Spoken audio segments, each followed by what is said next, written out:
Hello friends, आज मैं आपके साथ स्टैटिस्टिक्स का एक और इम्पॉर्टेंट टॉपिक लेके आया हूँ। चैप्टर का नाम है मल्टीपल रिग्रेशन। मल्टीपल रिग्रेशन क्या होता है वो डिस्कस करेंगे। डिस्कस करने से पहले बता दूं कि मल्टीपल रिग्रेशन के रिलेटेड प्लेलिस्ट्स एंड पूरा का पूरा स्टैटिस्टिक्स की जो प्लेलिस्ट हैं वो मैंने डिस्क्रिप्शन में दी हुई हैं। चलिए शुरू करते हैं। अब ध्यान से देखिए, जो सिंपल रिग्रेशन था वो कहता था कि जो y है it is equals to a plus B X. मतलब जो डिपेंडेंट वेरिएबल है y वो किस पे डिपेंड करता है? इंडिपेंडेंट वेरिएबल x पे डिपेंड करता है। ये हो गया independent variable. But multiple regression कहता है कि जरूरी थोड़ी ना कि एक ही वेरिएबल पे डिपेंड करता है। दो वेरिएबल भी तो हो सकते हैं, तीन भी तो हो सकते हैं। मान लो ये x1 है, ये x2 हो गया, ये x3 हो गया, एटसेट्रा एटसेट्रा। समझ की बात? तो मल्टीपल रिग्रेशन हमें ये बताता है कि कोई भी एक वेरिएबल एक से ज्यादा चीजों पे डिपेंड कर सकता है। तो जो डिपेंडेंट वेरिएबल की वैल्यू है वो दो या दो से ज्यादा इंडिपेंडेंट वेरिएबल की वैल्यूज पे डिपेंड कर सकती हैं। तो इस एनालिसिस को हम मल्टीपल रिग्रेशन का नाम देते हैं। तो मैंने सिंपल इंग्लिश में लिखा हुआ है कि multiple regression is an extension of the technique of the simple regression. Simple regression की जो टेक्निक थी उसका थोड़ा एक्सटेंशन है। Multiple regression analysis deals with 3 और more variables out of which one is dependent and others are independent. तो ये मैंने आपको पहले ही बता दिया कि ये डिपेंडेंट वेरिएबल है और ये सारे के सारे इंडिपेंडेंट वेरिएबल्स हैं। It is used to estimate the most probable value of dependent variable for a given values of independent variables. तो जब भी हमें इंडिपेंडेंट ये जो डिपेंडेंट वेरिएबल है इसकी वैल्यू को प्रिडिक्ट करना होता है तो हम इन डिपेंडेंट वेरिएबल की वैल्यूज के हिसाब से, अगर गिवन वैल्यूज हैं इनकी डिपेंडेंट वेरिएबल्स की, तो इंडिपेंडेंट वेरिएबल्स की वैल्यू गिवन है तो हम डिपेंडेंट वेरिएबल की वैल्यू को प्रिडिक्ट कर सकते हैं अंडर रिग्रेशन। समझ गए बात? तो अब शुरू करते हैं। जो रिग्रेशन की जो टेक्निक्स हैं उनके मैंने सारे मेथड्स जो हैं वो करवाए हैं इस वीडियो में, और सारे फॉर्मूला डिस्कस करूंगा। फॉर्मूला की टेक्निक बताऊंगा किस तरीके से याद कर सकते हो। अब ये फॉर्मूले ड्राइव कहाँ से हुए? वो एमएससी स्टैटिस्टिक्स का पार्ट है, वो इकोनॉमिक्स या स्टैटिस्टिक्स का पार्ट नहीं है। ड्राइव करना फॉर्मूले को इज ऑलवेज समथिंग डिफरेंट, और फॉर्मूले को याद रखना ताकि आप इसे पेपर में अप्लाई कर सकें वो थोड़ी डिफरेंट तरीका है। तो मैं आपको ये चीज़ अच्छे से बताऊंगा, तो आप अपना पेपर और पेंसिल या पेन जो भी है वो लेके बैठ जाएं और साथ के साथ लिखते रहें ताकि आपको साथ के साथ फॉर्मूला याद हो जाएगा। हम सपोज करते हैं हमारे पास तीन सीरीज हैं, x1, x2 एंड x3। समझ गए बात? तीन सीरीज हैं। तो अब हमने तीनों की तीनों सीरीज में रिग्रेशन का जो एनालिसिस है उसके क्या फॉर्मूले निकलते हैं मल्टीपल रिग्रेशन के, वो डिस्कस करेंगे। तो हम शुरू कर रहे हैं methods to obtain multiple regression. इसमें जो फर्स्ट पॉइंट हम डिस्कस करेंगे वो है नॉर्मल इक्वेशंस के थ्रू। अब ये बात याद रखना, नॉर्मल इक्वेशंस में दो मेथड्स आते हैं। ठीक है, मैंने एक मेथड करवाया जो आसान है। आपको कभी भी ऐसा लिखा नहीं आएगा कि उस मेथड से करो या उस मेथड से करो, वो आपकी मर्जी है, आप जिस मर्जी मेथड से कर सकते हो। ठीक है, मगर जो मेथड मैंने यूज किया उसको आपको काफी आसानी रहेगी, क्योंकि दूसरे मेथड में आपको इक्वेशन सॉल्व करनी पड़ सकती है जिसमें सबसे ज्यादा गलती होने के चांस है। अब हम डिस्कस करेंगे सबसे पहले x1 on x2 and x3। मतलब x1 के ऊपर x2 और x3 का क्या असर पड़ता है। समझिए बात? x2 और x3 जो है वो इंडिपेंडेंट वेरिएबल है, इनका x2 और x3 का x1 के ऊपर क्या असर पड़ता है ये डिस्कस करेंगे। इसको क्या कहते हैं? x1 on x2 and x3। अब इसका फॉर्मूला ध्यान से देखना। अगर आपने सिंपल रिग्रेशन पढ़ी है तो आपको पता होगा कि फॉर्मूले इसी हिसाब से चलते हैं। x1 माइनस x1 का mean it is equals to b12.3। मतलब ये क्या है? Partial regression coefficient. अब ये कैसे निकला ये भी मैं आपको बताऊंगा। ब्रैकेट में क्या है? x2 माइनस x2 का mean plus b13.2 x3 minus x3 का मीन। अब ध्यान से देखना, ये जो चीज मैं आपको बता रहा हूं ना इसको ध्यान से देखना। x1 हमने इधर लिख लिया, ठीक है, x1 का x2 और x3 से रिलेशन निकालना है। तो सबसे पहले जो कोफिशिएंट निकलेगा ना वो x1 और x2 के रिलेशन को डिस्कस करेगा और 3 को कांस्टेंट मान लेगा। मतलब x1 का x2 से रिलेशन, 3 कांस्टेंट पॉइंट के बाद, ठीक है ना, जो लिखा है 3। अब हम क्या डिस्कस करेंगे? x1 का x3 से रिलेशन, x3 से रिलेशन, और हमने 2 कांस्टेंट मान लिया। समझ गए बात? और जब हमने 2 के साथ रिलेशन डिस्कस कर रहे हैं, 1, ये जो 1 वेरिएबल है इसका 2 के साथ रिलेशन डिस्कस कर रहे हैं, तो जो ब्रैकेट के अंदर जो आएगा वो x2 माइनस x2 का मीन आएगा। जब हम x3 के साथ रिलेशन डिस्कस कर रहे हैं तो बाहर 1 और 3.2 मतलब 2 कांस्टेंट हो गया, तो 3 के साथ रिलेशन डिस्कस कर रहे हैं तो x3 माइनस x3 का मीन आएगा। समझ गए बात आप? ठीक है। अब इसके आगे ये तो किस तरीके से आपको याद रखनी है वो तो मैंने आपको बता दी है। अब इसके बाद हम डिस्कस करेंगे कि ये जो पार्शियल रिग्रेशन कोफिशिएंट्स हैं ये वाले, ये फॉर्मूले कैसे ड्राइव होते हैं। बहुत आसान है, आपको एक ट्रिक याद रखना है, ट्रिक के थ्रू सब कुछ हो जाएगा, ठीक है। अब ध्यान से देखना मेरे साथ। अब यहाँ पे क्या मैंने लिखा है B12.3, तो पहले दो नंबर कौन से है 1 2 तो आपको क्या करना है, पहले दो नंबर कौन से 1 2, तो सिग्मा x1 x2, मतलब पहले दो का पेयर हमने आगे रख लिया। ये 3 को छोड़ दिया ना, 3 को कंसिडर नहीं किया, मल्टीप्लाई करना है 3 के स्क्वायर से, x3 का स्क्वायर, समझ के बात। और फिर माइनस करना है बाद में। माइनस किससे करना है, जो पेयर हमने नहीं लिए, 1 और 2 का पेयर ले लिया, ठीक है। अब कौन से पेयर रह गए, 1 और 3 का पेयर रह गया, और उसके बाद कौन सा पेयर रह गया, 2 और 3 का पेयर रह गया, समझ की बात। तो जो पेयर पहले ले लिया उसको छोड़ के बाकी दो पेयर माइनस कर देने पीछे, समझ की बात। और नीचे क्या लिखना है, नीचे हमने 1 की बात तो कर चुके हैं, अब हमने 2 और 3 को देखना है, तो 2 का स्क्वायर 3 का स्क्वायर माइनस 2 3 का होल स्क्वायर, समझ की बात। इस तरीके से फॉर्मूले याद रखे जाते हैं। सेकंड पे मैं आ जाता हूं, जैसे पहले दो पेयर क्या है 1 3, तो यहाँ पे क्या लूंगा 1 3 और 2 बच गया तो 2 का स्क्वायर। फिर उसके बाद क्या करूंगा मैं, नेक्स्ट में मैंने क्या करना है, आपने पहले दो पेयर तो मैंने ले लिए 1 और 3 के। अब जब 1 और 3 के पेयर ले लिए, बाकी दो पेयर कौन से बचे, 1 और 2 एंड 3 एंड 2, तो 1 एंड 2 का पेयर एंड 3 एंड 2 का पेयर वो रख लूंगा। अब नीचे कैसे आएगा, नीचे का फिर से वही कि जो 1 है उसको छोड़ देना है, 3 और 2 का स्क्वायर और 3 और 2 का होल स्क्वायर, समझ की बात। इस तरीके से आप फॉर्मूला याद कर सकते हो।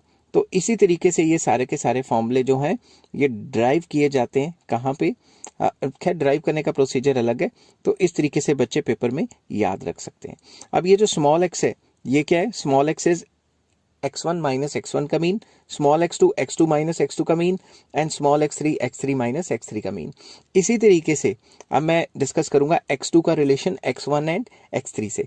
तो सिंपल, जब x2 की बात चल रही है तो यहाँ पे तो x2 ही आएगा ना। अब 2 का, अब मैं आपको बताता हूँ 2 का 1 से रिलेशन, तो यहाँ क्या आ गया 2 1 और 3 कांस्टेंट ले लिया, समझ की बात। और जब 1 की बात चल रही है, 2 का रिलेशन 1 से है तो ब्रैकेट में x1 माइनस x1 का मीन, और दूसरी तरफ फिर 2 का रिलेशन किससे लेना है 3 से, तो 2 और 3 1 को कांस्टेंट मान लिया, जब 3 से रिलेशन लिया तो ब्रैकेट में x3 माइनस x3 मीन आ गया, ठीक है। इसी तरीके से जब आप चलोगे इसके फॉर्मूले बनाने के लिए, ठीक है, इस रिग्रेशन, ये जो पार्शियल रिग्रेशन कोफिशिएंट्स है इनके फॉर्मूले बनाओगे तो फिर से वही लॉजिक कि जो पहले दो नंबर है वो आगे आगे x1 x2 x1, और फिर जो 3 बचा उसका स्क्वायर। फिर बाद में क्या करेंगे, बाकी दो पेयर कौन से बचे 2 एंड 3 1 एंड 3, उनको लास्ट में मल्टीप्लाई कर देंगे 2 एंड 3 1 एंड 3। और नीचे क्या करेंगे, 2 की बात चल रही है ना, तो 2 को छोड़ के जो लास्ट के दो नंबर है उनका अकेले अकेले का स्क्वायर और दोनों को मल्टीप्लाई करके उनका होल स्क्वायर, समझ की बात। आई होप ये वीडियो आपको समझ आ रही होगी। अगर साथ के साथ लिखेंगे तो आपको फॉर्मूले याद करने की ज़रूरत भी नहीं पड़ेगी, अपने आप याद हो जाएंगे। और ये भी उसी तरीके से निकला है कि पहले दो यहाँ पे आ गए और लास्ट में जो बचा उसका स्क्वायर, फिर जो बाकी जो दो पेयर बचे 2 एंड 1 3 एंड 1 उनको नीचे लिख लिया, मतलब साइड पे लिख लिया माइनस करके, और नीचे क्या लिखा 2 को छोड़ के जो लास्ट के दो हैं उनका अकेले अकेले का स्क्वायर माइनस फिर दोनों का इकट्ठे का होल स्क्वायर। इसी तरीके से मैं आगे चलूंगा x3 on x1 and x2। इसमें क्या है, x3 के ऊपर x1 एंड x2 का क्या असर पड़ेगा वो डिस्कस करेंगे। तो अब जब x3 की बात चल रही है तो इधर x3 माइनस x3 का मीन, ठीक है। और अब क्या करेंगे, x3 का x1 से रिलेशन 2 कांस्टेंट, ठीक है। जब 1 से रिलेशन है तो ब्रैकेट में x1 माइनस x1 का मीन। अब x3 का x2 से रिलेशन तो हम लिख देंगे 3 2.1, मतलब 3 का 2 से रिलेशन 1 कांस्टेंट। अब ब्रैकेट में क्या है, 3 का 2 से रिलेशन है तो x2 माइनस x2 का मीन। अब इसके बाद ये जो रिग्रेशन कोफिशिएंट्स हैं ये कैसे निकालेंगे, इनका भी सेम प्रोसीजर। पहले दो नंबर क्या है B31.2, तो पहले दो नंबर क्या है 3 1, तो 3 और 1 का पेयर बनाया और 2 बच गया, 2 का स्क्वायर कर दिया माइनस करके, जो बाकी दो पेयर बनते हैं 3 1 को छोड़ के 3 2 1 2, उनको 3 2 और 1 2 के पेयर को पीछे रख के मल्टीप्लाई कर दिया।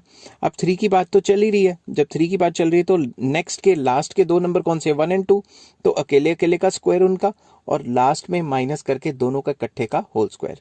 सिमिलरली इसी तरीके से आप इसको भी कर सकते हो। ये क्या है B32.1, अब 32.1 ये जो पहले दो नंबर है वो 32, जो बचा 1 उसका स्क्वायर कर लिया, माइनस फिर 32 को छोड़ के बाकी दो पेयर कौन से बनते हैं 3 1 एंड 2 1, उनको पीछे मल्टीप्लाई कर लिया, और लास्ट में हमने क्या किया, जो लास्ट के 2 डिजिट्स हैं इसमें, उसका क्या करेंगे हम, उसका अकेले अकेले का स्क्वायर कर लेंगे, और फिर लास्ट में दोनों को इकट्ठे करके उसका होल स्क्वायर कर लेंगे। अगर आप इस तरीके से फॉर्मूला याद रखते हो तो आप यकीन करना आपको ये फॉर्मूला कभी नहीं भूलेगा। ठीक है, तो चलिए शुरू करते हैं। इसका एक न्यूमेरिकल मैं आपके साथ लेके आया हूँ।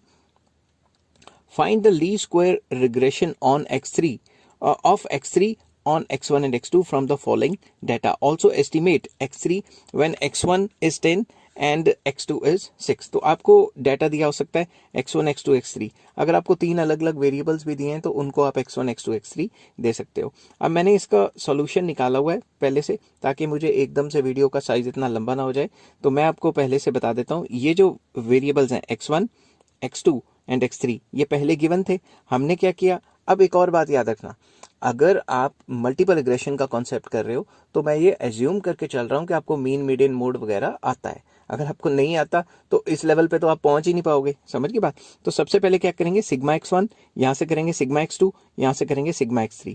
तो हम क्या निकालेंगे, x1 का मीन निकालेंगे, sigma x1 bye n1 mean निकल जाएगा, मीन इसका निकल जाएगा 8। ठीक है, मैंने यहाँ लिखा नहीं, लिखना भूल गया। दूसरा x2 का मीन निकालेंगे, sigma x2 divided by n2, मतलब जो इनका नंबर ऑफ आइटम्स है वो 7 निकल गया। और x3 का मीन निकालेंगे, sigma x3 divided by n3, मतलब उसकी जो नंबर ऑफ आइटम्स हैं ये निकल गया 50। तीनों का मीन निकालेंगे। मीन निकालने के बाद क्या करेंगे, स्मॉल x1। स्मॉल x1 क्या होता है, x1 माइनस मीन, मतलब x1 की जितनी भी वैल्यूज हैं उसके मीन से माइनस करेंगे। जैसे 3 माइनस 8 माइनस 5 माइनस 3 माइनस 2 0 4 6, समझ की बात। अब इसी तरीके से जो x1 है उसका स्क्वायर कर लेंगे, स्मॉल x1 का स्क्वायर। जैसे -5 इंटू -5 25, -3 इंटू -3 9, ऐसे करके स्क्वायर कर लेंगे। स्क्वायर करने के बाद हम क्या करेंगे, स्क्वायर करने के बाद मैं इसको थोड़ा सा रब कर लूँ क्योंकि ज़्यादा इधर वो नहीं पड़ना चाहिए रश। ठीक है, तो स्क्वायर करने के बाद हम इसका टोटल कर लेंगे, तो उसे क्या कहेंगे, sigma x1 square, small x1 square. जैसा हमने x1 के साथ किया है हूबहू वैसा ही x2 के साथ करेंगे। सबसे पहले निकालेंगे स्मॉल x2। स्मॉल x2 क्या होता है, x2 माइनस x2 का मीन, x2 का मीन है 7, हर एक को 7 7 से माइनस कर लेंगे, हर एक को 7 से माइनस करके स्मॉल x2 आ गया। और फिर हम क्या करेंगे, स्मॉल x2 का स्क्वायर कर लेंगे। जैसे 9 का स्क्वायर 81, 3 का स्क्वायर 9, 0 का स्क्वायर 0, ऐसे ऐसे करके ये सारी चीज़ें निकाल लेंगे। स्मॉल x2 स्क्वायर निकाल लेंगे, और स्मॉल x2 स्क्वायर निकालने के बाद सिग्मा स्मॉल x2 स्क्वायर की वैल्यू टोटल कर लेंगे। जैसा हमने x2 के साथ किया है हूबहू वैसा ही हम x3 के साथ भी करेंगे। स्मॉल x3 क्या होता है, कैपिटल x3 माइनस x3 का मीन। x3 का मीन कितना है 50, तो हर एक x3 में से 50 50 माइनस करेंगे तो हमारे पास ये वैल्यूज आ जाएंगी। अब ये वैल्यूज तो कैलकुलेशन है, तो मैं कैलकुलेशन पार्ट पे इतना ज़्यादा जोर नहीं दूंगा। मेन मकसद ये कि आपको क्वेश्चन कैसे अटेम्प्ट करना है और फॉर्मूला कैसे लगाना है, समझ गए बात। तो उसके बाद हम क्या करेंगे, x3 निकल गया स्मॉल x3, उसका स्क्वायर कर लेंगे, स्क्वायर करके उसकी भी वैल्यू निकाल लेंगे। तो हमने मेन वैल्यूज किस किस की निकाली है, small x square, small x1 square, small x2 square, small x3 square. यहां तक तो समझ आ गया होगा। अब हम क्या करेंगे, स्मॉल x1 और स्मॉल x2 को मल्टीप्लाई करेंगे। स्मॉल x1 क्या है ये, और स्मॉल x2 क्या है ये, वैल्यूज इनको मल्टीप्लाई करेंगे। जैसे आ गया 45, इसका टोटल करेंगे तो स्मॉल x1 x2 आ जाएगा। सिमिलरली स्मॉल x1 x3 करेंगे, स्मॉल x1 अगेन -5, और स्मॉल x3 कितना है, स्मॉल x3 है यहाँ पे 40, तो -5 इंटू 40 -200। इसी तरीके से सारे कॉलम को मल्टीप्लाई करेंगे तो स्मॉल x1 x3 हमारे पास आ जाएगा। नेक्स्ट आ जाता है small x2 x3। Small x2 क्या है, स्मॉल x2 है हमारे पास 9, और स्मॉल x3 है हमारे पास ये वाला, किधर गया ये वाला 40, 9 इंटू 40 360। इसी तरीके से दोनों कॉलम्स को मल्टीप्लाई करेंगे, स्मॉल x2 x3 आ जाएंगे। एक बात याद रखना जो सबसे मेन है, ये क्या होता है कैपिटल X और ये क्या होता है स्मॉल x। अब कैपिटल X को मल्टीप्लाई मत कर देना, सारा के सारा क्वेश्चन आपका गलत हो जाएगा, समझ के बात। इसके बाद हमने एक बार मीन और ये सारी की सारी वैल्यूज जो हैं वो हमने निकाल दी हैं। अब हम क्या करेंगे, हम हेडिंग बनाएंगे। बच्चे सबसे ज्यादा गलती यही करते हैं, क्या करते हैं, फॉर्मूला लिखते नहीं है, सीधा वैल्यूज पुट कर देते हैं, तो गलत मलत हो जाती हैं।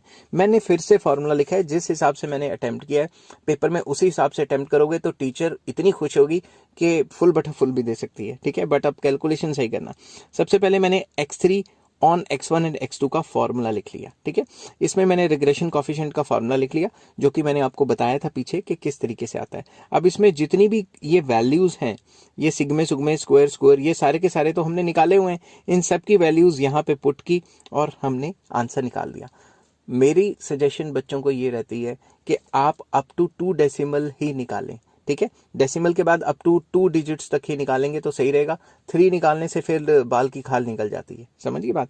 उसके बाद B32.1, इसका भी फॉर्मूला मैंने आपको ऊपर बताया था कि किस तरीके से आपने समझना है इस फॉर्मूले को। इसकी सारी की सारी वैल्यूज पुट कर दी और इसकी वैल्यू भी निकाल ली। अब हम क्या करेंगे, put the above values in the following equation. मैंने फिर से इक्वेशन लिखी है। मैं बार बार फॉर्मूला क्यों लिखता हूं, ताकि कंफ्यूजन ना हो टीचर को भी और आपको भी। ठीक है, तो आपको टीचर को पेपर में इन्फ्लुएंस करना है कि हमें आता है, नहीं तो टीचर को क्या पता आपको आता है कि नहीं। दिखावा करोगे तभी पता लगेगा ना। आपने फिर से फॉर्मूला डाला और इस फॉर्मूले में ध्यान से देखना, x3 का मीन जो हमने ऊपर निकाला था, रिग्रेशन कॉफिशिएंट 1.2 उसकी वैल्यू, x1 माइनस x1 का मीन, और ये जो रिग्रेशन कॉफिशिएंट है 32.1 इसकी वैल्यू, और x2 माइनस x2 का मीन इसकी वैल्यू यहाँ पे पुट कर दिया हमने। अब इस इक्वेशन को सॉल्व करेंगे। मुझे लगता है कि आप इस लेवल पे जो मल्टीपल रिग्रेशन कर रहे हो, आपको इक्वेशन सॉल्व करने में और ब्रैकेट खोल के मल्टीप्लाई करने में कोई दिक्कत नहीं आएगी। तो हमारे पास ये इक्वेशन आ जाएगी, x3 is equals to 61.402 minus 3.646 x1 plus 2.538 x2। आपके पास ये वैल्यूज आ जाएंगी। अब आपने क्या करना है, हम जब क्वेश्चन हमने स्टार्ट किया था तो हमें ये था कि एस्टिमेट करो x3 की वैल्यूज, जब x1 10 है और x2 6 है तो हम क्या करेंगे, उसी के अंदर ये वैल्यूज डाल देंगे। Put x1 is equals to 10 and x2 is equals to 6 we get, हमें जो भी इसकी ये जो यहाँ पे और यहाँ पे वैल्यूज डाली हमने 10 और 6 की, जो भी वैल्यू आई वो हमारी प्रेडिक्शन है। तो ये लॉन्ग क्वेश्चन एक बार आ सकता है। अब इसी क्वेश्चन में शॉर्ट क्वेश्चन कैसे आ सकता है। शॉर्ट क्वेश्चन में आपको ये जो टेबल है इसका स्यापा या इसकी टेंशन नहीं पड़ेगी, बिकॉज शॉर्ट क्वेश्चन जब आएगा आपको मल्टीपल रिग्रेशन का, तो आपको ये सारी की सारी वैल्यूज पहले की गिवन होंगी। ये सारे सिग्मे सुग्मे मीन मून पहले के गिवन होंगे, और जब ये सारी वैल्यूज पहले की गिवन होंगी तो आपको सिर्फ फॉर्मूला में पुट ही करनी है। समझ गए बात। मैं इसको करके बताता हूं। फ्रॉम द फॉलोइंग डेटा आपको सिग्मा x1 x2 की वैल्यू, x2 x3 की वैल्यू, सिग्मा स्मॉल, ये मैं स्मॉल बोल रहा हूं, ठीक है, स्मॉल x1 x3 की वैल्यू, और सिग्मा स्मॉल x2 का जो स्क्वायर है इसकी वैल्यू, स्मॉल x3 का स्क्वायर और स्मॉल x1 का स्क्वायर, इनकी वैल्यूज, और x1 का मीन, x2 का मीन, x3 का मीन, ये सब गिवन है। हमें कहा गया है find the multiple regression equation of x1 on x2 and x3। Estimate करो x1 एंड जब x1 को एस्टिमेट करना है जब x2 गिवन है 10 और x3 95। तो सबसे पहले फर्स्ट एंड फॉरमोस्ट इंपॉर्टेंट चीज इज फॉर्मूला। तो फॉर्मूला कैसे ड्राइव होगा, ये मैं पहले, ड्राइव मतलब कैसे याद रखना है वो मैं पहले बता चुका हूं। तो आपको क्या करना है, आपको पहले x1 on x2 and x3 का फॉर्मूला लिखा, फिर यहाँ से रिग्रेशन कॉफिशिएंट का जो फॉर्मूला ये वाला ये लिखा, इसमें जितनी भी वैल्यूज ऊपर दी हुई हैं हमने ये वैल्यूज यहाँ पे पुट कर ली। ठीक है, पुट करने के बाद इसका आंसर आ गया। अब कैलकुलेशन वाला पार्ट बताने की आपको जरूरत नहीं है क्योंकि आप पहले हाई फाई टॉपिक पढ़ रहे हैं। वैसे ही रिग्रेशन कॉफिशिएंट दूसरे वाला निकाला, इसमें वैल्यूज पुट की यहाँ पे और इसकी भी वैल्यू आ गई। अब आ जाता है इक्वेशन। मैंने फिर से इक्वेशन लिखी है ताकि आपको कंफ्यूजन ना हो। तो सबसे पहले x1 का जो मीन जो क्वेश्चन में गिवन ही है, क्वेश्चन में हमें गिवन है ना इन सब का मीन, ठीक है, तो हमने मीन की वैल्यू पुट की यहाँ पे भी, यहाँ पे भी और यहाँ पे भी, मतलब ये वैल्यूज, ठीक है, और रिग्रेशन कॉफिशिएंट हमने जो निकाले हैं वो यहाँ पे वैल्यूज पुट कर दी। अब ब्रैकेट खोल के इनको सॉल्व करोगे तो ये इक्वेशन बन जाएगी। फिर आपको कहा था कि x1 20 है और x2 30 है, ये वैल्यूज मतलब निकालो। तो यहाँ पे मैंने शायद गलत लिख लिया, स्पीड में कभी कभी हो जाता है।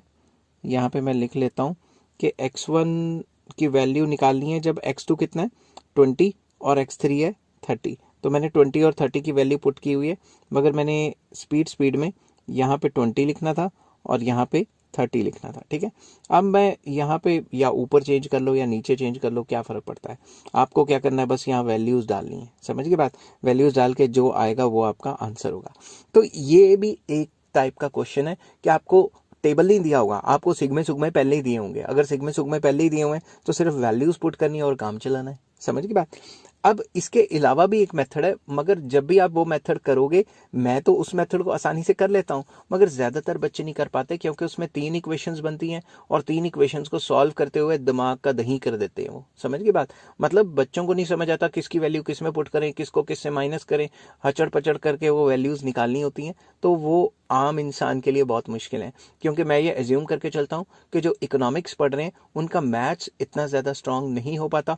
खुद सोचो, बहुत रेयर ब्रीड होती है बच्चों की जिनका मैथ्स काफ़ी स्ट्रांग है और वो इकोनॉमिक्स पढ़ रहे हैं, क्योंकि अगर इतना मैथ्स स्ट्रांग होता तो पहले ही नॉन मेडिकल में निकल जाते। समझ गई बात? ठीक है, मगर मैं ये नहीं कह रहा कि सबका होता है, बहुत रेयर ब्रीड होती है जिसका मैथ्स के साथ साथ स्टैट्स के साथ साथ इकोनॉमिक्स भी स्ट्रांग होता है। सेकंड जो मल्टीपल रिग्रेशन का तरीका है करने का, वो है multiple regression equations using correlation coefficient. Correlation coefficient के थ्रू हम इसको कैसे निकालेंगे, तो इस पूरी वीडियो में मैं जैसे शॉर्ट वीडियोस बनाता हूँ, इस पूरी वीडियोस को मैं शॉर्ट नहीं रखने वाला, मैं आपको अच्छे से समझा के इस लॉन्ग क्वेश्चन को कवर ही कर दूंगा। अब इसमें भी वही तरीका, x1 का x2 और x3 के साथ क्या रिलेशन है, या फिर x2 और x3 x1 को कैसे असर डालते हैं, उसको हम डिस्कस करेंगे x1 on x2 and x3 में। तो अब x1 ये तो पुराना फॉर्मूला है। अब मेन चक्कर क्या है, जब भी आपको इस टाइप के क्वेश्चन दिए होंगे तो आपको ये जो रिग्रेशन कोफिशिएंट्स हैं B12.3 और B13.2, इनकी वैल्यूज निकालने का फॉर्मूला अलग है। ये फॉर्मूला किस तरीके से याद रखना है, अब मैं आपको ये चीज बताता हूं। ध्यान से देखो, पहले 2 नंबर कौन से, 1 2, तो आपने लिखना है स्टैंडर्ड डेविएशन ऑफ 1 ऊपर और स्टैंडर्ड डेविएशन ऑफ 2 नीचे। समझ गए बात? पहले 2 नंबर, पहला नंबर ऊपर, दूसरा नंबर नीचे। जैसे यहां पे भी है B13.2, तो 1 ऊपर 3 नीचे। तो जो पहले 2 नंबर है, पहला नंबर ऊपर, दूसरा नंबर नीचे। समझ गए बात? ये तरीका पहला। तो दूसरा, अगर आपने पार्शियल कोरिलेशन की मेरी वीडियो देखी है तो उसी से रिलेटेड है हल्का फुल्का। तो आपने क्या करना है, पहले 2 पेयर कौन से बन रहे हैं, 1 2, तो आपने कोरिलेशन जो सिंपल कोरिलेशन है वो लिखना है 1 2, बाकी माइनस कर देना है, माइनस करके बाकी 2 पेयर कौन से बनते हैं, 1 3 और 2 3। समझ गए बात? फिर डिवाइड करना है नीचे 1 माइनस करके जो लास्ट के 2 नंबर हैं उनका स्क्वायर। समझ गए बात?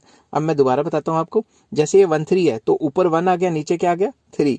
B13.2 है तो स्टैंडर्ड डेविएशन ऑफ 1 ऊपर 3 नीचे। उसके बाद पहला कॉम्बिनेशन क्या था, 1 3, तो 1 3 correlation between 1 and 3, simple correlation, minus करके बाकी 2 पेयर कौन से हैं, 1 एंड 2 और 3 एंड 2, तो 1 एंड 2 और 3 एंड 2 वो माइनस करके पीछे मल्टीप्लाई कर दिए, और लास्ट के 2 नंबर क्या है, 3 एंड 2, इनको नीचे माइनस कर दिया 1 के साथ माइनस करके इनका स्क्वायर कर दिया। तो बहुत आसान है ये फॉर्मूला बनाना, इतना मुश्किल नहीं है।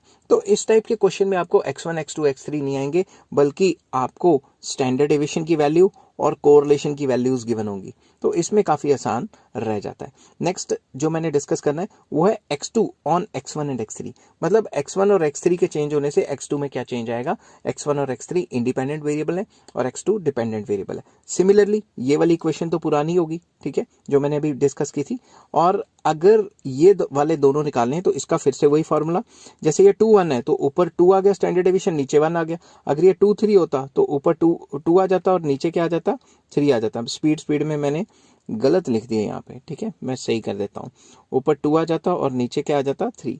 तो सिंपल वर्ड्स में ये 2 और 3 का रिलेशन है, ठीक है। अब आप ध्यान से देखना एक और चीज, ठीक है। तो सबसे पहले क्या है, 2 1 का रिलेशन माइनस बाकी 2 कौन से पेयर बचे, बाकी 2 पेयर बचे 2 3 एंड 1 3। तो हमने 2 3 और 1 3 बाकी जो 2 पेयर हैं उनको माइनस करके पीछे मल्टीप्लाई कर दिया, और लास्ट के जो 2 नंबर हैं वो कौन से हैं, 1 3, उसको 1 से माइनस करके स्क्वायर कर दिया। इसी तरीके से फॉर्मूले सारे के सारे बनेंगे। और नेक्स्ट वाला जो है B23.1, तो पहले 2 नंबर के हैं 2 3, तो ऊपर 2 है नीचे 3 है, और कोरिलेशन भी किसका करना है, 2 3 का, माइनस करके बाकी 2 पेयर कौन से हैं, 2 1 एंड 3 1, वो पीछे मल्टीप्लाई कर दिया आपस में, और लास्ट के जो 2 पेयर हैं 3 1, उसको 1 से माइनस करके स्क्वायर कर दिया। सिमिलरली जब हम करेंगे x3 on x1 and x2, तो x3 वाली इक्वेशन तो सेम रहेगी जो मैंने पीछे कराई है। तो यहाँ पे अगर आप देखोगे तो सबसे पहले कौन सा है, 3 1, तो ऊपर 3 आ गया स्टैंडर्ड डेविएशन का, नीचे 1 आ गया। अब 3 1 का पेयर आगे रखा, और बाकी जो 2 पेयर हैं 3 2 एंड 1 2 वो पीछे मल्टीप्लाई करवा दिए माइनस करके, और जो लास्ट के पेयर हैं 1 2 वो नीचे 1 से माइनस करके स्क्वायर करवा दिए, ये है ना 1 2 वाले। सिमिलरली अगर हम देखें 3 2.1 को, तो सबसे पहले क्या है, ऊपर है मतलब 3 2, तो ऊपर आ जाएगा 3, फर्स्ट नंबर जो है वो ऊपर आ जाएगा और जो सेकंड नंबर है वो नीचे आ जाएगा। तो 3 2 है ना सबसे पहले, तो 3 2 कोरिलेशन का जो है 3 2 आगे रखा, माइनस जो बाकी दो नंबर कौन से 3 1 एंड 2 1 उनको पीछे रख के मल्टीप्लाई कर दिया, और फिर क्या किया हमने, फिर नीचे 1 और 2 का या 2 और 1 का स्क्वायर कर दिया, लास्ट के 2 डिजिट का स्क्वायर करके 1 से माइनस कर दिया। तो ये तरीके हैं कुछ फॉर्मूलों को याद करने के, ठीक है। अब इसके बाद एक क्वेश्चन जो मैंने इसी का किया हुआ है वो क्वेश्चन मैं आपके साथ डिस्कस करूंगा। अ टीचर इन मैथ्स या mathematics wishes to determine the relationship of marks in final exam. ये बात याद रखना, फाइनल एग्जाम के मार्क्स हैं टू दोज इन 2 टेस्ट। मान लो पहला टेस्ट, ठीक है, दूसरा टेस्ट और तीसरा टेस्ट। तो हमने क्या करना है, रिलेशनशिप निकालना है फाइनल मार्क्स का इनके साथ, तो मतलब x3 on x1 and x2 निकालना है। ये लैंग्वेज से पता लगेगा, समझिए बात। एक और तरीका बताऊंगा कैसे पता लग सकता है, calling x1 x2 and x3 the marks of first second and final exam. तो फिर फाइनल एग्जाम का पता लगाना है, तो हमने तो फाइनल एग्जाम के रिलेशन को पता लगाना है, तो x3 on x1 and x2 he discuss करना है। He made the following competitions from the total of 120 students. 120 students के थ्रू उसने जो भी डाटा इकट्ठा किया टीचर ने, उसका जो है फॉलोइंग रिजल्ट निकला। एक्स मीन तीनों का, x1 x2 x3 का मीन, स्टैंडर्ड डेविएशन ऑफ 1 2 3, ठीक है, कोरिलेशन बिटवीन 1 2 1 3 एंड 2 3, ये सारी वैल्यूज हमें गिवन होंगी। इस क्वेश्चन में सबसे आसानी ये है कि सिग्मे सुगमे नहीं निकालने पड़ते, हमें टेबल ड्रॉ नहीं करना पड़ता। तो हमें क्या करना है, find the relevant regression equation, और दूसरा estimate the final marks of 2 students who scored 9 and 7, 4 and 8 in the 2 test. तो दो एस्टिमेशंस हमें करनी है। तो सबसे पहले हमें ये पता लग गया कि भाई एक तो रेलिवेंट इक्वेशन जो है x3 on x1 and x2 है, तो x3 की जो x3 on x1 and x2 है उसकी इक्वेशन लिख ली, उसका फॉर्मूला लिख लिया। आपको फॉर्मूला क्या है वो मैं पहले ही बता चुका हूँ, बस इसमें वैल्यूज पुट करनी है। ये जो वैल्यूज दी हुई है ना, ये वाली, इनकी वैल्यूज पुट करनी है। एक बार वैल्यूज पुट की, ये चीज निकल गई, क्योंकि आपको पता है स्टैंडर्ड डेविएशन गिवन है, कोरिलेशन सारे गिवन है 3 टाइप के, बस पुट्टी करने। उसके बाद B32.1, तो मैंने बताया था 3 ऊपर 2 नीचे, और कोरिलेशन भी उसी हिसाब से, और पुट करके इसकी भी वैल्यू निकाल ली। फिर क्या किया मैंने, दोबारा से इक्वेशन लिखी। आपको दोबारा से लिखनी है ताकि गलती होने के चांसेस ना रहे। तो यहाँ पे मैंने x3 का मीन और ये जो रिग्रेशन कोफिशिएंट है, x1 का मीन और x2 का मीन और ये वाला रिग्रेशन कोफिशिएंट प्लॉट करके इसको सॉल्व कर लिया, ब्रैकेट ब्रूकेट खोल के। तो x3 को इधर रखा, बाकी सबको उधर ले गए, तो हमारे आगे ये इक्वेशन बन गई। अब क्या था, final marks of the students who scored 9 and 7। तो मैं क्या करूंगा, यहाँ पे 9 और यहाँ पे 7 पुट कर दूंगा, जो आएगा वो आंसर। दूसरी प्रेडिक्शन में 9 और 7 मैंने फिर से वही लिख दिया, इधर मुझे 4 and 8 लिखने चाहिए थे, ठीक है। रुको 2 मिनट, मैंने क्या किया, आसानी के चक्कर में ना कॉपी पेस्ट कर दिया। यहाँ पे लिखना चाहिए था मुझे 4 and 8, मैं ये खुला खुला लिख लेता हूँ, 4 and 8, यहाँ पे हैश भी बना देता हूँ। कभी कभी क्या होता है, सेम चीज़ होती है तो मैं ऊपर से कॉपी पेस्ट कर लेता हूँ, तो उसमें ये चीज़ हो सकती है, मगर पेपर में तो कॉपी पेस्ट का ऑप्शन नहीं होता। तो इसमें x1 की वैल्यू 4 है, तो यहाँ मैंने 4 डाल दिया, यहाँ 8 डाल दिया, जो आई प्रेडिक्शन। कहने की बात ये कि इस तरीके से हम प्रेडिक्शन कर सकते हैं। नेक्स्ट टॉपिक में standard error of estimates for multiple regression discuss करूंगा, उसकी वीडियो अलग बनाऊंगा क्योंकि यही बहुत लंबी वीडियो बन गई है।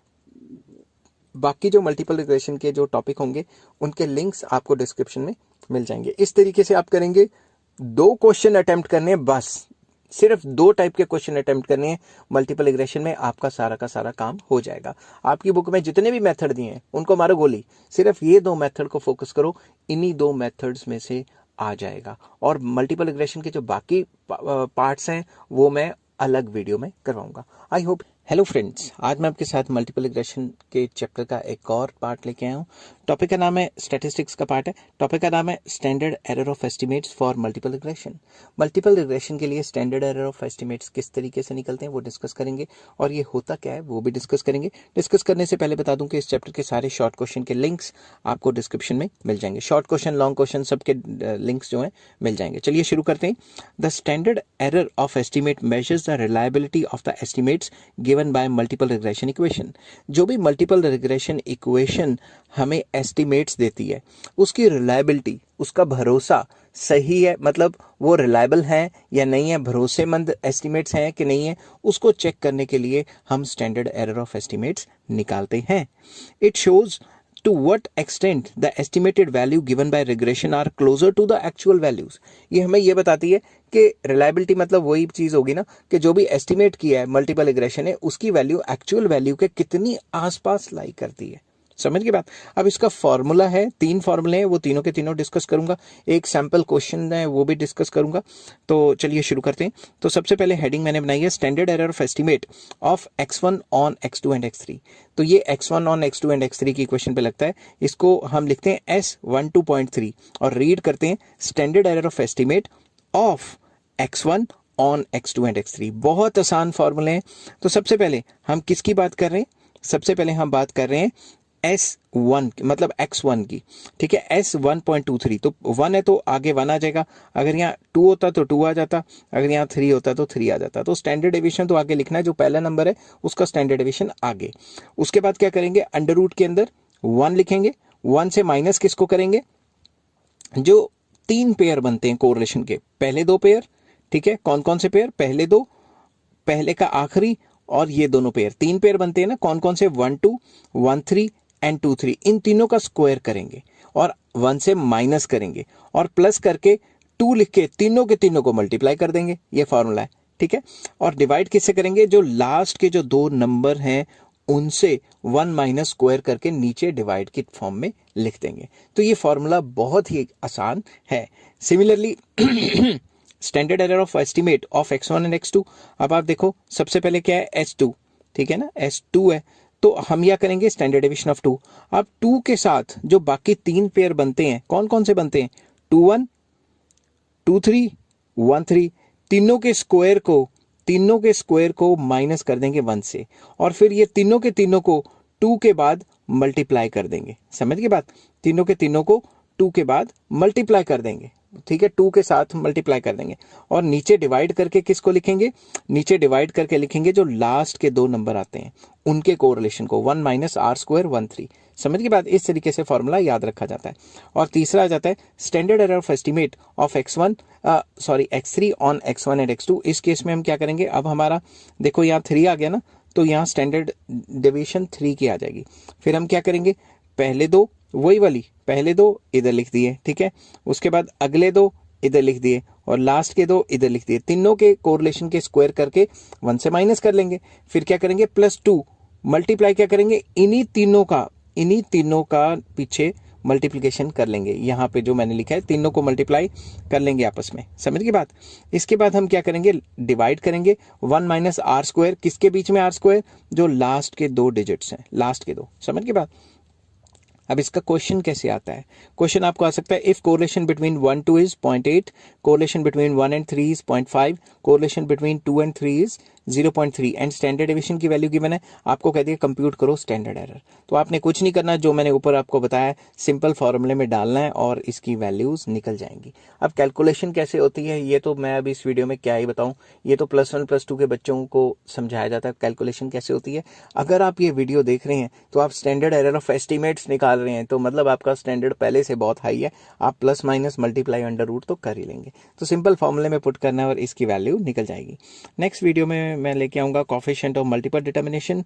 हेलो फ्रेंड्स, आज मैं आपके साथ स्टैटिस्टिक्स का एक और टॉपिक लेके आया हूँ। टॉपिक का नाम है कोएफिशिएंट ऑफ मल्टीपल डिटर्मिनेशन, जिसको आर स्क्वायर भी कहा जाता है, ठीक है, कैपिटल आर स्क्वायर। तो चलिए शुरू करते हैं। कोएफिशिएंट ऑफ मल्टीपल डिटर्मिनेशन क्या होता है, इसको शुरू करने से पहले बता दूं कि इस चैप्टर से रिलेटेड जितने भी लिंक्स हैं वो आपको डिस्क्रिप्शन में मिल जाएंगे। चलिए शुरू करते हैं। The coefficient of determination in multiple regression is denoted by R square 1.23 या आर स्क्वायर 2.13 या आर स्क्वायर 3.12। तो बेसिकली जो भी मल्टीपल कोरिलेशन है जिसको कैपिटल आर से डिनोट किया जाता है, अगर उसका स्क्वायर कर दें तो उसे कोएफिशिएंट ऑफ मल्टीपल डिटर्मिनेशन कहा जाता है। And it is similar to the coefficient of determination R square in the simple linear regression. It मतलब जो भी ये मल्टीपल जो है डिटर्मिनेशन है, जो कोएफिशिएंट है मल्टीपल डिटर्मिनेशन का, इट रिप्रेजेंट्स, ये मेन चीज है, ध्यान से समझना, the proportion of total variation in the dependent variable x1 has been explained by the independent variable x2 and x3। मैं इसका एक एग्जांपल दूंगा in the multiple regression equation. जैसे फॉर एग्जांपल हमारे पास r 1.23 मल्टीपल रिग्रेशन में r 1.23 की value है 0.7 0.5252। मैं अगर इसका स्क्वायर कर दूंगा तो इसकी वैल्यू आ जाएगी 0.5259। तो इसके स्क्वायर करने से मुझे कोफिशिएंट ऑफ मल्टीपल डिटर्मिनेशन मिल गया। अब ये जो वैल्यू आई है ये हमें क्या बताती है, इसकी इंटरप्रिटेशन क्या है, ये ध्यान से समझना। The value of R square जो कि 0.5259 आई है इंडिकेट्स दैट 52.6%, मैंने जो है ये जो है 0.5259 है ना, 59 है ना, मैंने इसको कर दिया 0.52, इसको रफ फिगर में 6 कर लिया, तो अप्रोक्सीमेटली लेंगे तो ये 0.526 ही हो जाएगी। ठीक है, तो ये क्या इंडिकेट करती है, ये इंडिकेट करती है कि ये जो 52.6% variation in dependent variable x1 are explained by the independent variable x2 and x3। मतलब x2 एंड x3 हमें ये बताते हैं कि 52.6% चेंज या वेरिएशन जो है x1 में आता है, किसकी वजह से, x2 एंड x3 की वजह से। x1 में जो वेरिएशन आता है वो 52.6% होता है मल्टीपल रिग्रेशन इक्वेशन के अंडर। तो बहुत आसान चीज़ है ये, आप इसको पॉज करके साथ के साथ नोट कर सकते हैं। काफ़ी इंपॉर्टेंट कॉन्सेप्ट है, अगर आपने फर्दर स्टडी या एडवांस स्टडीज़ करनी है तो उसके लिए तो बहुत इंपॉर्टेंट है। हेलो फ्रेंड्स, आज मैं आपके साथ लेके आया हूँ स्टैटिस्टिक्स का एक और टॉपिक का नाम है आर स्क्वायर। आर स्क्वायर क्या होता है, very important topic for statistics and econometrics. ठीक है, बहुत इंपॉर्टेंट टॉपिक है। शुरू करने से पहले बता दूं कि इस चैप्टर के सारे लिंक्स आपको डिस्क्रिप्शन में मिल जाएंगे। तो मैंने हेडिंग बनाई है R square also known as coefficient of multiple determination is determined as the ratio of explained variance to total variance. मतलब जो आर स्क्वायर है इसका फॉर्मूला क्या होगा, explained variance divided by total variance, इनकी रेशियो है, रेशियो मतलब divide करके निकलता है। तो एक्सप्लेन्ड वेरिएंस को हम ESS भी कहते हैं और टोटल वेरिएंस को TSS भी कहते हैं। तो अब ESS क्या है, एक्सप्लेन्ड सम ऑफ स्क्वायर, और TSS क्या है, टोटल सम ऑफ स्क्वायर। तो इसकी वैल्यू कैसे निकलती है, इसके क्या फॉर्मूले हैं वो डिस्कस करते हैं। तो सबसे पहले जो ESS है इसका फॉर्मूला होता है sigma y cap minus y mean का होल स्क्वायर। y कैप क्या हो गया, सैंपल डाटा, ठीक है, और जो उसका मीन है उसका होल स्क्वायर। तो अब y कैप माइनस जो y मीन है उसको मैं स्मॉल y कैप भी लिख सकता हूं, क्योंकि y minus y mean small y तो होता ही था। अब इसको हम इस तरीके से भी निकाल सकते हैं, ये फॉर्मूला भी इसका बनता है, ये मेन फॉर्मूला है। ये है रिग्रेशन कोफिशिएंट b1 जो पहला रिग्रेशन कोफिशिएंट है, into sigma small y x1 plus जो रिग्रेशन कोफिशिएंट सेकंड वाला है उसके साथ मल्टीप्लाएंगे सिग्मा y x2 को। तो y को पहले x1 से और फिर y को x2 से लास्ट में मल्टीप्लाई करेंगे। जब b1 मतलब पहला रिग्रेशन कोफिशिएंट आ रहा है तो y को x1 से मल्टीप्लाई करेंगे, प्लस जब ये b2 की बात चल रही है तो x2 के साथ मल्टीप्लाई होगा। अब ये किस तरीके से कैलकुलेट होता है उस पे मैंने अलग से वीडियो बनानी है, आज की आज ही अपलोड कर दूंगा, ठीक है, उसका लिंक आपको डिस्क्रिप्शन में मिल जाएगा। दूसरी तरफ टोटल सम ऑफ स्क्वायर्स का फॉर्मूला कंपैरेटिवली आसान है, ये कहता है sigma y minus y mean का होल स्क्वायर। अब ये y कैप क्या है, ये है सैंपल डाटा, और कैपिटल Y क्या है, पॉपुलेशन डाटा। समझ गए बात। तो इसका जो फॉर्मूला बनेगा वो इस हिसाब से बनेगा, सिग्मा स्मॉल y स्क्वायर, ठीक है। अब इससे इंटरप्रिटेशन क्या निकलती है, क्या क्या होता है वो थोड़ा डिस्कस करता हूं, ताकि अगर आपको 5 नंबर के हिसाब से इसको लिखना है तो आपके पास एक प्रॉपर क्वेश्चन का आंसर हो। R square indicates the percentage of variation in the dependent variable y which are explained by the independent variable x1 and x2। तो बेसिकली आर स्क्वायर हमें बताता है कि कितने परसेंट वेरिएशन आएगी एक पर्टिकुलर वेरिएबल में, मतलब डिपेंडेंट वेरिएबल में। अगर इंडिपेंडेंट वेरिएबल चेंज होते हैं तो कितना परसेंट वेरिएशन आएगी डिपेंडेंट वेरिएबल में। समझ गई बात। मैं आपको इस तरीके से भी लिख सकता हूं, मान लो हमारे पास दो सीरीज ये है y x1 एंड x2। अगर मैंने निकालना है y on x1 and x2, मतलब x1 और x2 के चेंज होने से y पे क्या असर पड़ता है, तो अगर x1 और x2 चेंज होते हैं तो y में कितना वेरिएशन आता है उसको निकालने के लिए कोफिशिएंट ऑफ मल्टीपल डिटर्मिनेशन निकाला जाता है, आर स्क्वायर निकाला जाता है, ठीक है। अब आर स्क्वायर की जो वैल्यू है वो 0 और 1 के बीच में आती है, ये इसकी एक फीचर कह लो, करेक्टरिस्टिक कह लो, शॉर्ट क्वेश्चन में भी आपको आ सकता है। नेक्स्ट आ जाता है higher R square indicates better explanatory power of the model. जितना आर स्क्वायर ज्यादा अच्छा आएगा उतना हमें ये पता लग जाएगा कि जो इंडिपेंडेंट वेरिएबल्स हैं उनके चेंज होने से ज्यादा वेरिएशंस आते हैं, किसमें, डिपेंडेंट वेरिएबल में। मतलब x1 x2 के चेंज होने से ज्यादा फर्क पड़ता है y को। समझ के बाद। अब ये जो मल्टीपल रिग्रेशन है उसका फार्मूला आपको याद है ना, अंडर रूट की फॉर्म में होता था। अब जब यहाँ स्क्वायर करेंगे तो ये अंडर रूट तो उड़ गया ना। तो ये जो फॉर्मूले हैं ये मल्टीपल रिग्रेशन वाले हैं। प्लेलिस्ट मैं नीचे दे दूंगा आपको, अच्छे से मेरी डिस्क्रिप्शन पढ़ना। डिस्क्रिप्शन, वीडियो की डिस्क्रिप्शन में स्टैटिस्टिक्स की प्लेलिस्ट होगी, उसके अंदर नीचे नीचे जाके आपको मल्टीपल रिग्रेशन का, मल्टीपल कोरिलेशन का टॉपिक भी मिल जाएगा। मल्टीपल कोरिलेशन का टॉपिक ये है, और बस क्योंकि स्क्वायर किया हुआ है तो इस साइड मैंने अंडर रूट नहीं लिखा हुआ। अब आ जाता है लिमिटेशन क्या है आर स्क्वायर की। वन ऑफ द मेन या major defect of R square is that its value increases with every additional variable. If when even if यहाँ लिखना था मुझे, इवन when लिखना था। रुको 2 मिनट, ये कभी कभी स्पीड में कोई आ जाता है ना घर पे तो पूरा फोकस ही चेंज हो जाता है। Addition to the variable even when, the variable when को थोड़ा सा अलग कर लेता हूँ, even when the variable is irrelevant. मैं आपको फिर से समझाता हूं कि जो आर स्क्वायर की वैल्यू है वो लगातार एडिशनल वेरिएबल के ऐड करने से बढ़ेगी। समझ गई बात? अब लगातार ऐड करने से बढ़ेगी वैल्यू, तो उससे क्या होगा, तो वेरिएबल नए नए ऐड करोगे ना, जब भी आप मॉडल में या फिर अपने डाटा में ऐड करोगे, वैसे वैसे जो आर स्क्वायर की वैल्यू है वो बढ़ती जाएगी। समझ गई बात? Thus a high R square in the regression model does not imply a high explanatory variable. तो ऐसा जरूरी नहीं है कि हाई एक्सप्लेनेटरी वेरिएबल पावर, तो सिंपल वर्ड्स में ऐसा जरूरी नहीं है कि नए नए वेरिएबल डालें तो उससे आर स्क्वायर की वैल्यू हाई होती है। इसका मतलब ये नहीं कि नए वेरिएबल का रिलेशनशिप बन गया। समझ गए बात? नए वेरिएबल के ऐड करने से आर स्क्वायर की वैल्यू हाई होती है। इवन इफ नया वेरिएबल इररेलेवेंट हो तब भी आर स्क्वायर की वैल्यू बढ़ जाती है। समझिए बात? और ये प्रॉब्लम कहाँ नहीं होती, ये प्रॉब्लम एडजस्टेड आर स्क्वायर में नहीं होती, जिसका टॉपिक मैंने अगली वीडियो में डिस्कस करना है। उस वीडियो का लिंक आपको डिस्क्रिप्शन में मिल जाएगा। हेलो फ्रेंड्स, आज मैं आपके साथ स्टैटिस्टिक्स का एक बहुत इंपॉर्टेंट टॉपिक लेके आया हूँ, इकोनोमेट्रिक्स के लिए भी बहुत इंपॉर्टेंट है, और टॉपिक का नाम है एडजस्टेड आर स्क्वायर। इसको आर बार स्क्वायर भी कहते हैं, आर के पर बार भी लगा देते हैं, ठीक है, आर बार स्क्वायर। तो ये होता क्या है, ये डिस्कस करेंगे। डिस्कस करने से पहले बता दूं कि इस चैप्टर के सारे लिंक्स आपको डिस्क्रिप्शन में मिल जाएंगे। आपको इधर उधर ढूंढना नहीं पड़ेगा कोई सामान, आप सिर्फ जाइए डिस्क्रिप्शन चेक कीजिए, उसमें वीडियोस के लिंक्स भी हैं, और नीचे और जो प्लेलिस्ट हैं मेरी, उन सब के लिंक्स भी मिल जाएंगे। चलिए शुरू करते हैं। It is a modified version of R square that has been adjusted for the number of predictors, that is number of independent variables that are irrelevant in the model। मैं आपको सिंपल वर्ड्स में समझाता हूँ कि मान लो R square की value आ रही है 0.98, ठीक है, और एडजस्टेड आर स्क्वायर की वैल्यू आ रही है 0.96। तो एडजस्टेड आर स्क्वायर एडजस्ट कर लेता है अपने आप को।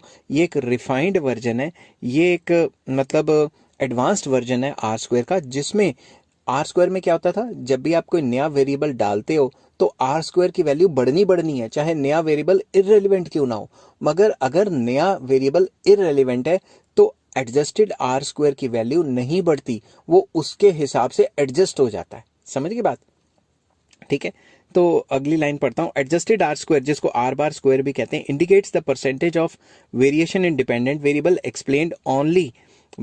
explained by only the independent variables that actually affect the dependent variable। तो मतलब जो नया वेरिएबल डाल रहे हैं या जो एग्जिस्टिंग वेरिएबल्स हैं वो कितना असल में मतलब एक्चुअली में कितना असर डालते हैं हमारे डिपेंडेंट वेरिएबल को, उसको एडजस्टेड आर स्क्वायर कहते हैं। अगर हम नया वेरिएबल डालेंगे तो अगर वो इररेलेवेंट है तो एडजस्टेड आर स्क्वायर की वैल्यू नहीं बढ़ेगी। समझिए बात?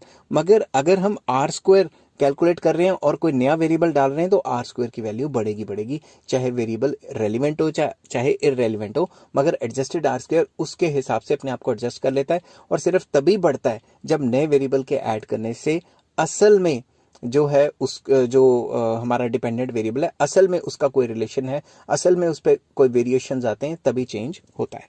तो इसमें एडजस्टेड आर स्क्वायर का फॉर्मूला है 1 माइनस आर स्क्वायर, ब्रैकेट में फिर से मल्टीप्लाई करना है n-1 से, डिवाइडेड बाय n-p-1। n क्या होता है? Size of sample. R square तो पता ही है ना आपको, पिछली वीडियो में भी कराया था, नहीं पता तो फिर डिस्क्रिप्शन में जाएं और पहले उसकी वीडियो देखें, तभी ये समझ आएगी। p की वैल्यू क्या होता है? टोटल नंबर ऑफ प्रेडिक्टर्स और इंडिपेंडेंट वेरिएबल्स। इसका एक और फॉर्मूला है, वो भी मैं आपको डिस्कस कर लेता हूँ। Adjusted R square is equals to 1 minus ESS क्या होता है?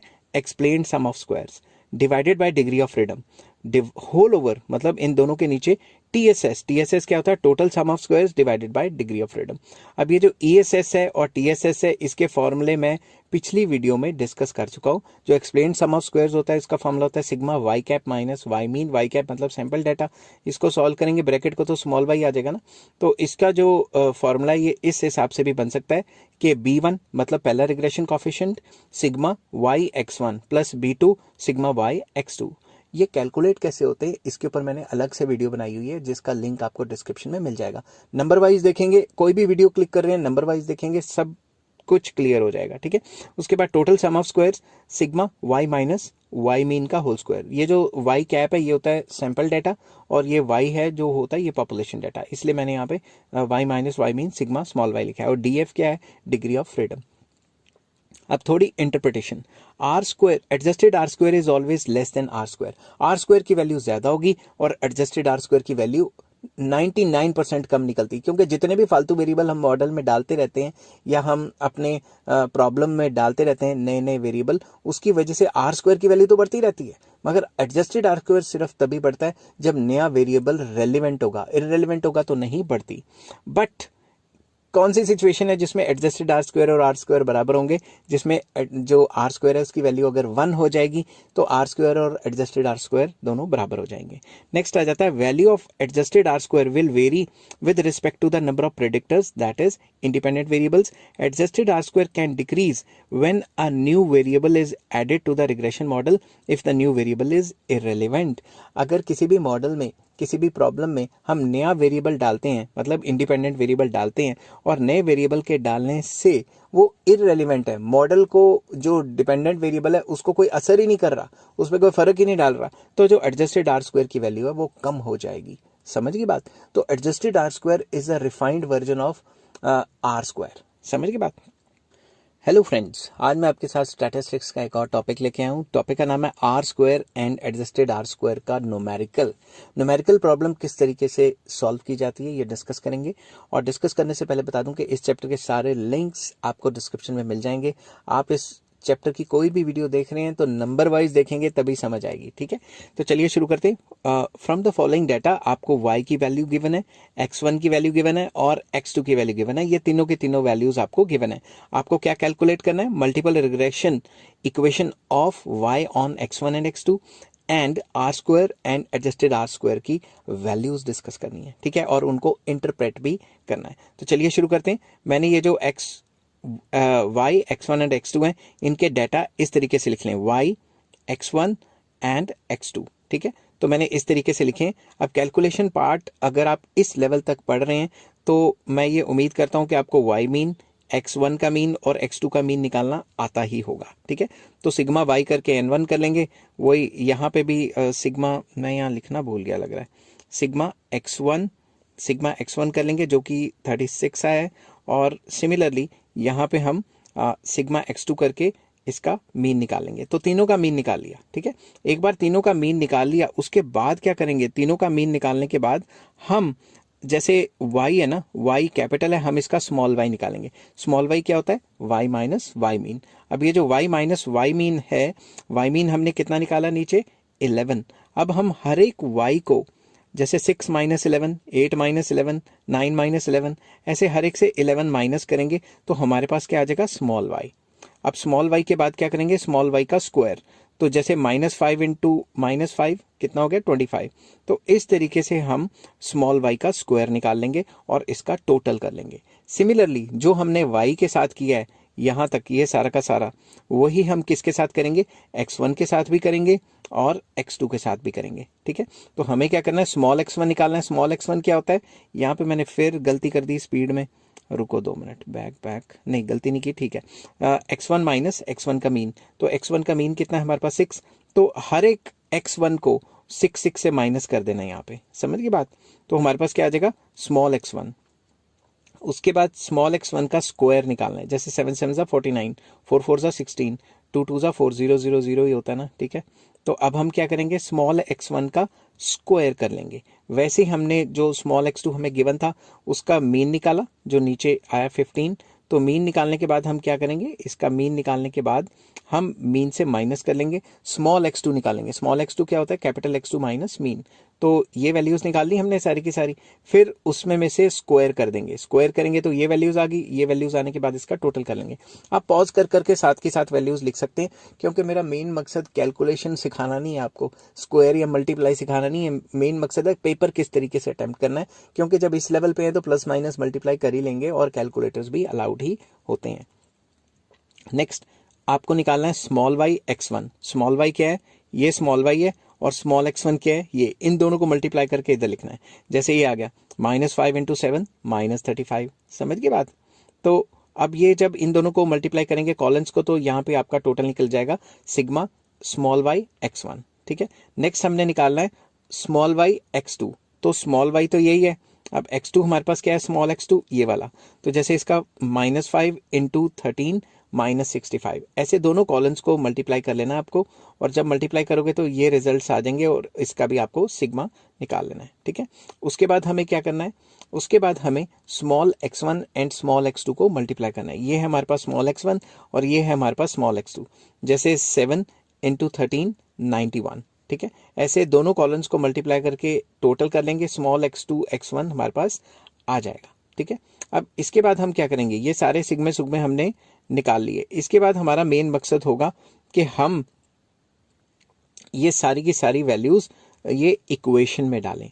तो जो मल्टीपल रिग्रेशन इक्वेशन बनती है y on x1 and x2, उसको ध्यान से समझना। अगर आपको ये इक्वेशंस नहीं समझ आ रही तो आपको डिस्क्रिप्शन में जाके जो सबसे पहली वीडियो है मल्टीपल रिग्रेशन की वो देखनी पड़ेगी, और डिटेल में जब देखोगे और साथ के साथ नोट करोगे तो आपको ये इक्वेशन समझ आएगी कहाँ से निकली है। तो ये है y माइनस वाई मीन। फिर रिग्रेशन कॉफिशिएंट कैसे निकालते थे, y का x1 से रिलेशन, जब x1 से रिलेशन की बात कर रहे हैं तो ब्रैकेट में x1 माइनस x1 का मीन, प्लस जब y वाले का 2 से रिलेशन मतलब by x2 और x1 को कांस्टेंट मान रहे हैं, जब 2 के साथ रिलेशन डिस्कस कर रहे हैं तो हम यहाँ पे x2 माइनस x2 का मीन लिखेंगे, और उसी के हिसाब से हम यहाँ रिग्रेशन कॉफिशिएंट निकालेंगे। एक बार आपको फिर से बता देता हूँ कि ये फॉर्मूले कैसे बनते थे। ये जो पहले दो नंबर हैं by x1, पहले दो नंबर यहाँ पे लिख लिए, और जो लास्ट में बचा उसका स्क्वायर, समझ गए बात।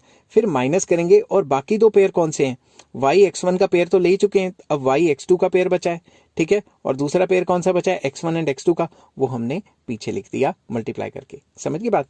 अब इसके बाद नीचे किस हिसाब से आएगा, अब ध्यान से देखना, y को तो हमने नहीं लेना, हमने ये जो अकेले अकेले हैं इनका स्क्वायर करना है, और इन दोनों को मल्टीप्लाई करके इसका होल स्क्वायर करना है। ये फॉर्मूले किस तरीके से ड्राइव होते हैं ये मैंने पहले से ही बताया हुआ है मल्टीपल रिग्रेशन की वीडियो में, ठीक है। तो आप वहां जाके चेक कर सकते हैं। कहाँ पे मिलेगी वीडियो, डिस्क्रिप्शन के अंदर, ठीक है।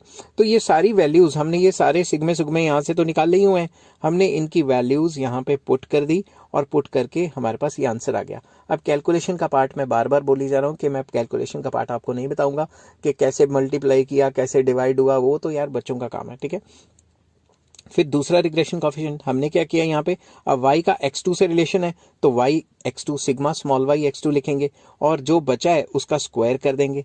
फिर लास्ट में y और x2 का पेयर तो ले चुके हैं, बाकी दो पेयर कौन से बचे हैं, y x1 का पेयर और x1 और x2 का पेयर, वो दोनों पीछे करके मल्टीप्लाई कर दिए। और नीचे क्या लिखा, y को छोड़ के बाकी x1 और x2 है ना यहाँ पे, तो x1 और x2 का अकेले अकेले का स्क्वायर, फिर मल्टीप्लाई करके दोनों का होल स्क्वायर। तो ये सारी की सारी वैल्यूज भी हम कर चुके हैं, ये सारी की सारी वैल्यूज पहले से कैलकुलेट करके बैठे हैं टेबल में, आपने सिर्फ वैल्यूज डालनी है और ये वैल्यू निकाल लेनी है। अब ये वैल्यू आने के बाद जब आप देखेंगे तो हमारे पास ये वाली जो इक्वेशन थी इसमें वैल्यू डाल देंगे। जैसे वाई मीन भी हमने निकाला हुआ है, ठीक है, वाई मीन की वैल्यू भी हमने निकाली है। ये जो रिग्रेशन कॉफिशिएंट है ये भी अभी ऊपर निकाला था, x1 माइनस x1 का मीन, ये भी वैल्यू हमने निकाली हुई है।